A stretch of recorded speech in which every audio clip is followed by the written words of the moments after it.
ગુણકારી ગરમરનું અથાણું બનાવવાની 3 પરફેક્ટ રીત. ગરમરને ઇન્ડિયન કોલિયસ અથવા તો સંસ્કૃત નામ માકંદી કે ગંડીરા અને આયુર્વેદિકમાં પાઠાન્ય અથવા ગરમરના નામથી ઓળખવામાં આવે છે. તો આજે શીખીએ સરસ મજાનું આ ગરમરનું અથાણું. આ વળી કઈ જાતની જડીબુટી લઈ આવી છે તું? તે પહેલી વાર જોઈ? અરે બાપા, નથી ખબર ખરેખર? ના. આ ગરમર છે એનું અથાણું બનાવવામાં આવે છે. સૌરાષ્ટ્રમાં ઘણી જગ્યાએ થાય છે. મેં હમણાં આ વખતે હું ગઈ તો મને આ મળી તો મેં લઈ લીધી. ઘણા લોકો ડીએમમાં મને કહે છે કે એનું અથાણું બતાવો, એની રેસીપી. તો આ ગરમરનું અથાણું તમે 12 મહિના સુધી સાચવી શકો છો. હું તમને સરસ મજાની રીત ટિપ્સ સાથે બતાવું. ઓક્ટોપસ જેવું લાગે છે, ઓક્ટોપસ હોય ને. પહેલી વાર જોઈ ખરેખર? ઓ બાપરે. ગરમરને બરોબર ધોઈ લેવાની છે, કારણ કે ખૂબ માટી આવતી હોય છે. મેં એને લગભગ અડધો કલાક પાણીમાં પલાળી પછી નિતારીને સૂકવી દીધી છે. ગરમર એ આયુર્વેદમાં એક ઉત્તમ ઔષધિ મનાય છે ને થોડી તીખી, કડવી અને તુરી હોય છે. તો એને તુરી જે તુરાશ હોય એને કાઢવા માટે લગભગ 12 થી 13 દિવસ એને પ્રોસેસ કરીને કાઢવામાં આવે છે અને એની તાસીર ગરમ હોય છે.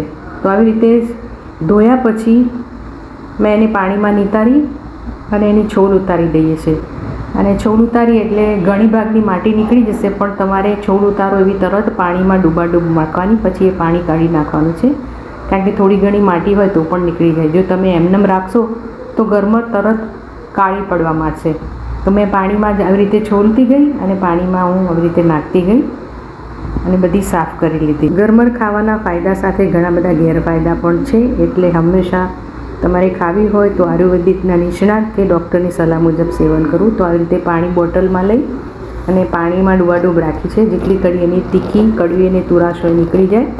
મીઠું અને હળદર ઉમેરી થોડુંક લીંબુનો રસ ઉમેરીએ છીએ.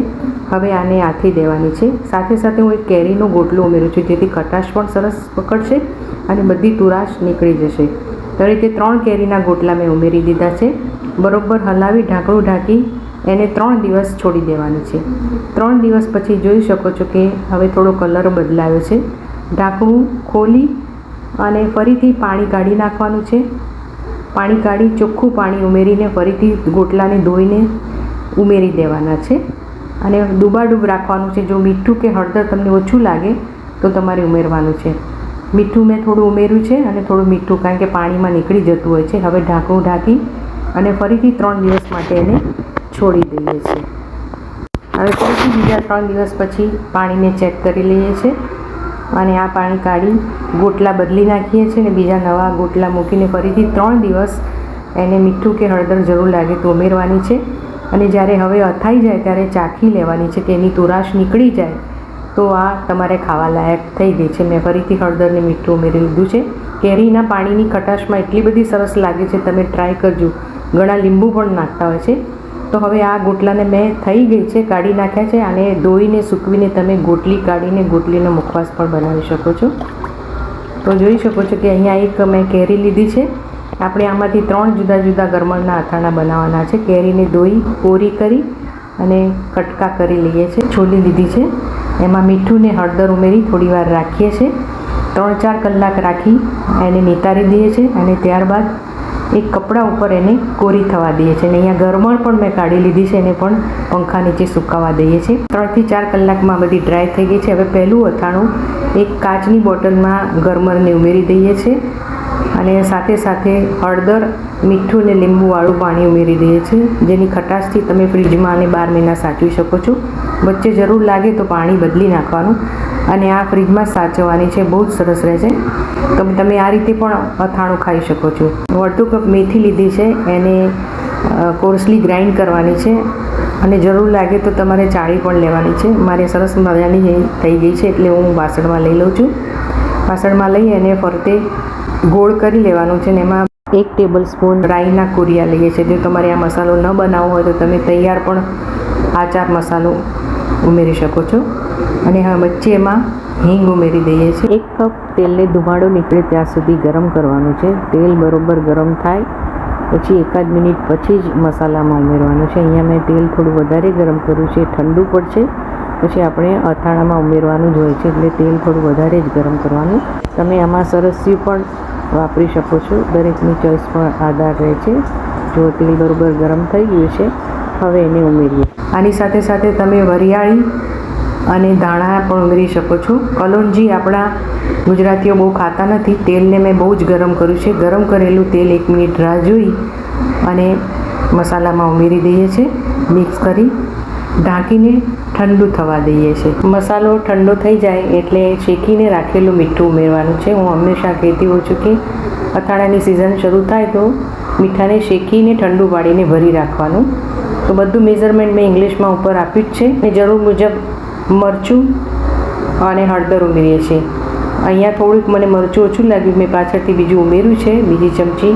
અને આ મસાલો તૈયાર કરીએ છીએ. તમે તેલની જગ્યાએ સરસો ખાતા હોય તો મસ્ટર્ડ ઓઇલ પણ તમે યુઝ કરી શકો છો. મસાલાને બરાબર મિક્સ કરી લઈએ છીએ અને થોડોક લીંબુનો રસ ઉમેરીએ છીએ, જેનાથી ગરમર છે ને એનું અથાણું બહુ સરસ લાગે છે. નોર્મલી આપણે અથાણામાં લીંબુ નથી ઉમેરતા, પણ આમાં તમે લીંબુ ઉમેરીને આ મસાલો બનાવજો તો લાલ લાલ થઈ ગયો છે.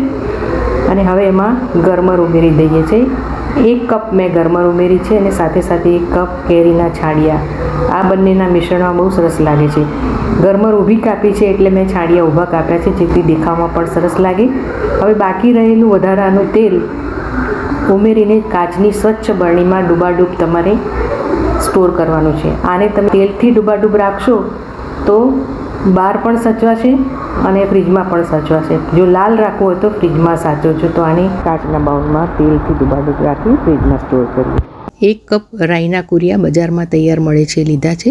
થોડા કોર્સલી એને વાટી લેવાના છે, પાવડર નથી કરવાનો. એક વાસણમાં ઉમેરી વચ્ચે ખાડો કરી અડધી ચમચી હિંગ નાખી 1 ચમચી મેથીના કુરિયા ઉમેરીએ છીએ. રાઈના કુરિયાનું પ્રમાણ વધારે રાખવાનું છે. અધકચરા મરી, શેકેલી અધકચરી વરિયાળી અને એવી રીતે ધાણા અધકચરા શેકેલા છે એ ઉમેરી દઈએ છીએ. હવે 1 કપ સરસિયાને બરોબર ગરમ કરીએ છીએ. સરસિયું બરોબર ધુમાડો નીકળે ત્યાં સુધી ગરમ કરવાનું છે. જ્યારે પણ અથાણા બનાવતા હોય તો મેં દરેક અથાણામાં કહ્યું છે કે તેલ કે સરસિયું જે પણ વાપરો એને બરોબર ગરમ કરવાનું, સ્મોકી થાય એવી રીતે ગરમ કરવાનું. ને 1 મિનિટ પછી જ તમારે મસાલામાં ઉમેરવાનું છે. તો હવે આ એકદમ ગરમ થઈ ગયું છે. હવે 1 મિનિટ રાહ જોઈએ છે. આવું કરવાથી તમારા કુરિયા ક્યારેય બળશે નહીં. 1 મિનિટ રાહ જોશો તો એનું ટેમ્પરેચર બહુ સરસ થઈ જશે. અને હવે એને મસાલામાં ઉમેરી દઈએ છીએ. થોડું વધારે ઉમેરવાનું, કારણ કે ઠંડુ થયા પછી પણ આમે આપણે ઉમેરવાનું છે. ઢાંકણું ઢાંકી બિલકુલ ઠંડુ કરી દઈએ છીએ.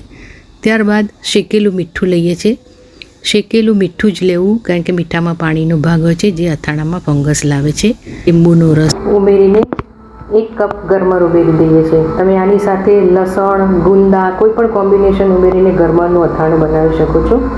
લસણનો પાવડર અથવા લસણને તેલમાં કકડી ઠંડુ થાય એટલે તમે લસણ પણ ઉમેરી શકો છો. આ ત્રીજી જાતનું અથાણું તૈયાર છે. તો આવી રીતે મેં તમને 3 જાતના ઉમેરીને બતાવ્યા છે. મેઇન તમે આ રીતે બનાવી શકો. બાકી તમે ગુંદા સાથે બનાવી શકો છો, કેરડા સાથે બનાવી શકો છો. ને એ બધી જુદી જુદી રીત તમને જોઈતી હોય અથવા ગરમરનું શાક પણ તમારે જોવું હોય તો મને કોમેન્ટમાં યસ લખજો. અને હા, ઘણાને ટેસ્ટની ખબર નહીં હોય તો ગરમર જ્યારે અથાઈ જાય ત્યારે આપણે સફેદ આંબા હળદર ખાઈએ એનો ટેસ્ટ એવું લાગશે. રેસીપી ક્યાંથી જોઈ રહ્યા છો ખાસ લખજો, જેથી મને ખબર પડે. શેર કરજો, લાઈક કરજો, લોકો સુધી વહેંચજો. Thank you for watching. Enjoy, take care, bye by.